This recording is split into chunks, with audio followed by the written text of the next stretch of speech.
സംസ്ഥാനത്ത് പാഠപുസ്തകങ്ങളിൽ പോക്സോ നിയമം പാഠ്യവിഷയമാക്കാൻ ഒരുങ്ങി സർക്കാർ. ഹൈക്കോടതിയുടെ നിരന്തരമായ ഇടപെടലിന്റെ ഫലമായിട്ടാണ് നീക്കം. അടുത്ത അധ്യയന വർഷം മുതൽ നിയമം സിലബസിൽ ഉൾപ്പെടുത്താനാണ് സർക്കാരിന്റെ നീക്കം. ഒടുവിൽ ഹൈക്കോടതി ഇടപെടൽ ഫലം കണ്ടു. അടുത്ത അധ്യയന വർഷം മുതൽ സംസ്ഥാനത്തെ പാഠപുസ്തകങ്ങളിൽ പോക്സോ നിയമം ഉൾപ്പെടുത്താനാണ് നീക്കം. രാജ്യത്ത് ആദ്യമായാണ് ഇത്തരമൊരു ശ്രമം. അടുത്ത അധ്യയന വർഷം മുതൽ സംസ്ഥാനത്തെ പാഠഭാഗങ്ങളിൽ പോക്സോ നിയമം ഉൾപ്പെടുത്താനാണ് സർക്കാരിന്റെ ഊർജിത ശ്രമം. 5, 6, 7 ക്ലാസ്സുകളിലെ വിദ്യാർത്ഥികളുടെ പാഠ്യവിഷയത്തിലായിരിക്കും ആദ്യഘട്ടത്തിൽ നിയമം ഉൾപ്പെടുത്തുക. പോക്സോ കേസുകൾ ദിനംപ്രതി വർദ്ധിക്കുന്ന അവസ്ഥയാണ് സംസ്ഥാനത്ത്.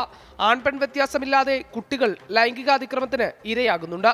പ്രതികരിക്കാനും ചെറുത്തു നിൽക്കാനും കുട്ടികൾക്ക് സാധിക്കില്ല എന്നതാണ് ഇരയെ കീഴ്പ്പെടുത്താനുള്ള പ്രതിയുടെ സൗകര്യം.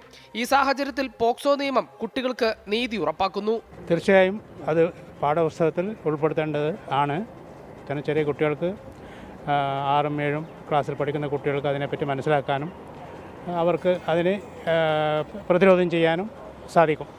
എന്താണ് പോക്സോ നിയമം? പോക്സോ നിയമപ്രകാരം എങ്ങനെ സംരക്ഷണം ലഭിക്കും?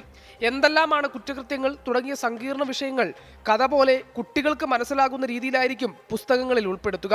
ജസ്റ്റിസ് ബെച്ചു കുര്യൻ തോമസ് 2022 പുറപ്പെടുവിച്ച ഉത്തരവാണ് ഇതിലേക്ക് വഴി തുറന്നത്. കഴിഞ്ഞ 2 വർഷത്തിനുള്ളിൽ 70ലേറെ തവണയാണ് വിഷയം ഹൈക്കോടതി പരിഗണിച്ചത്. സംസ്ഥാന പാഠ്യപദ്ധതിക്ക് പുറമെ CBSEയും NCERTയും നിയമം പാഠപുസ്തകങ്ങൾ ഉൾപ്പെടുത്തുമെന്നാണ് കരുതുന്നത്.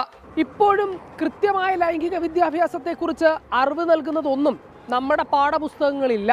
നാൾക്കുനാൾ കുട്ടികൾക്കെതിരെയുള്ള ലൈംഗികാതിക്രമങ്ങൾ വർദ്ധിച്ചു വരുന്ന ഒരു പശ്ചാത്തലത്തിൽ കൂടിയാണ് പോക്സോ നിയമം പാഠപുസ്തകങ്ങളിൽ ഉൾപ്പെടുത്താനുള്ളൊരു നീക്കം. അത് പ്രോത്സാഹിപ്പിക്കേണ്ടതുമാണ്. ഹരികൃഷ്ണൻ, 24, തിരുവനന്തപുരം.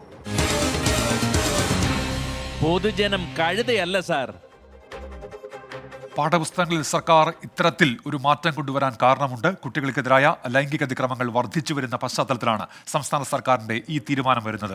കുട്ടികളോടൊപ്പം രക്ഷിതാക്കൾക്കും പോക്സോ നിയമം സംബന്ധിച്ച അവബോധം നൽകണം എന്ന ആവശ്യവും ഉയരുന്നുണ്ട്. പ്രതികരണങ്ങളിലേക്ക്. വളരുന്ന കുട്ടികൾക്ക് ഇതൊക്കെ പഠിക്കുന്നത് ഭാവി തലമുറക്ക് നല്ലതാണ്. അല്ലെങ്കിൽ പല മയക്കുമരുന്നിൻ്റെ അടിമകളായിട്ട് കുട്ടികൾ സ്വഭാവ ദൂഷ്യമൊക്കെ വന്നിട്ട് രക്ഷിതാക്കൾക്ക് ബുദ്ധിമുട്ടായി വരുന്ന സമയമാണ്.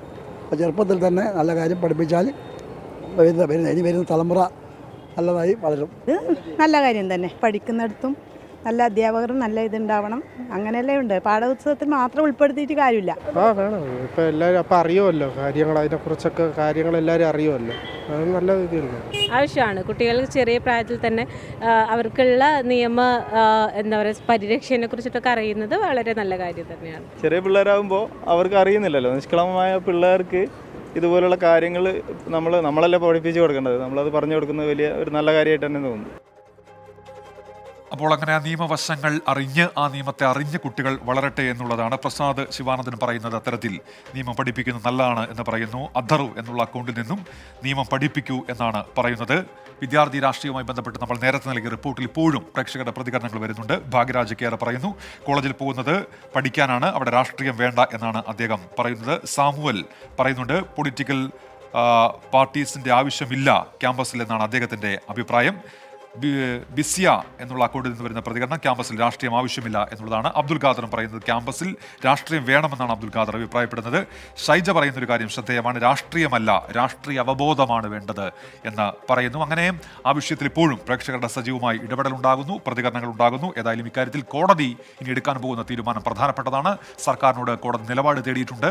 ഹൈക്കോടതി അക്കാര്യത്തിൽ ഉത്തരവിട്ടാൽ അത് പ്രധാനപ്പെട്ട ഒന്നായി മാറുകയും ചെയ്യും ആ ഹർജിയിൽ.